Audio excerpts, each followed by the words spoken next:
Hello అండి, నమస్తే. నేను శాంతి.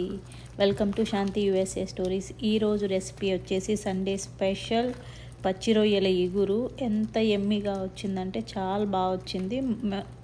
ముక్క కూడా చాలా స్మూత్గా కుక్ అయింది. ఒక్కసారి ఈ ప్రాసెస్లో ట్రై చేయండి, చాలా బాగా నచ్చుతుంది.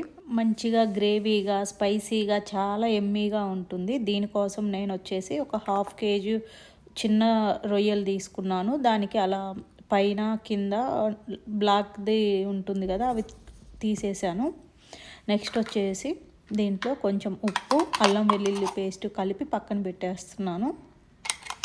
దీంట్లో పసుపు ఇప్పుడే యాడ్ చేయాల్సిన అవసరం లేదు, మనం కర్రీలో యాడ్ చేసుకుంటే సరిపోతుంది. జస్ట్ సాల్ట్, అల్లం వెల్లుల్లి పేస్ట్ రెండు కలిపేసి పక్కన పెట్టేసుకోవాలి. దీంట్లో ఈలోపు ఆనియన్, టొమాటో, 4 పచ్చిమిర్చి కట్ చేసి పెట్టుకోవాలి. దీంట్లో వచ్చేసి ఒక ఫుల్ ఆనియన్ పడుతుంది, పెద్ద సైజు ఆనియనే పడుతుంది. టొమాటోస్ కూడా 2 యాడ్ చేసుకోండి, 4 పచ్చిమిరపకాయలు వేసుకోండి, బాగా సరిపోతుంది. గ్రేవీ టెక్స్చర్ బాగా వస్తుంది.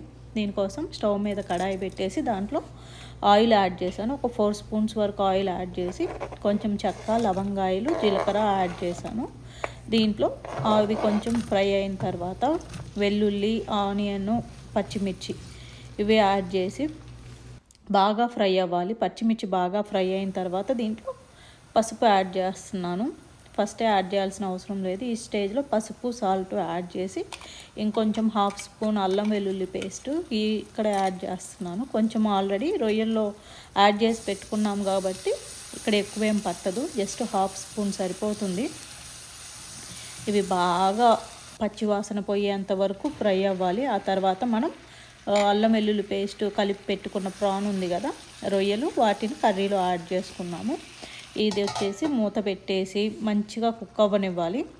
చూసారు కదా, రొయ్యల్లోంచి వాటర్ అలా బయటకు వస్తుంది. ఇవి కుక్ అయిన తర్వాత దీంట్లో మనం కట్ చేసి పెట్టుకున్న 2 టమాటోస్ యాడ్ చేయాలి. ఇవి పెద్ద ముక్కలుగా అయినా ఇబ్బంది ఏం లేదు, ఈ కర్రీ అయిపోయేలోపు స్మూత్గా కుక్ అయిపోతాయి.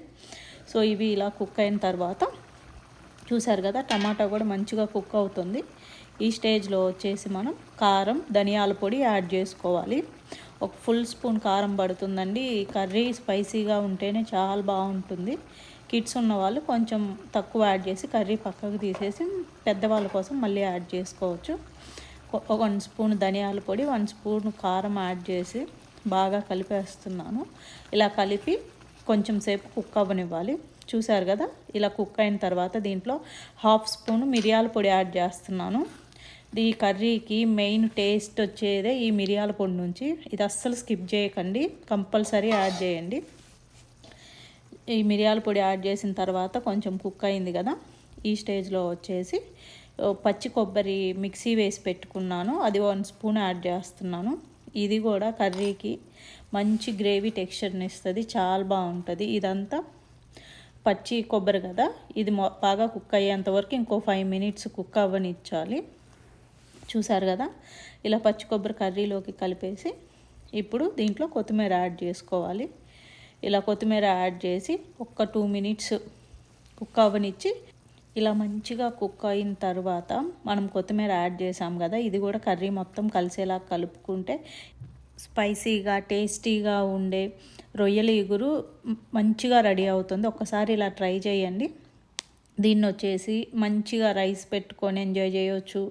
దోశల్లోకైనా చాలా బాగుంటుంది, చపాతీలోకైనా, దోశల్లోకైనా, రైస్లోకైనా ఇది చాలా అంటే చాలా బాగుంటుందండి. జొన్న రొట్టెల్లోకి కూడా చాలా బాగుంటుంది కాంబినేషను.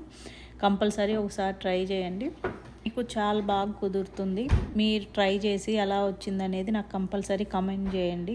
మీరు కానీ ట్రై చేస్తే ఈ వీడియో కానీ మీకు నచ్చితే ఒక లైక్ చేసి సబ్స్క్రైబ్ చేసుకోవడం అస్సలు మర్చిపోవద్దు. Thank you so much for watching.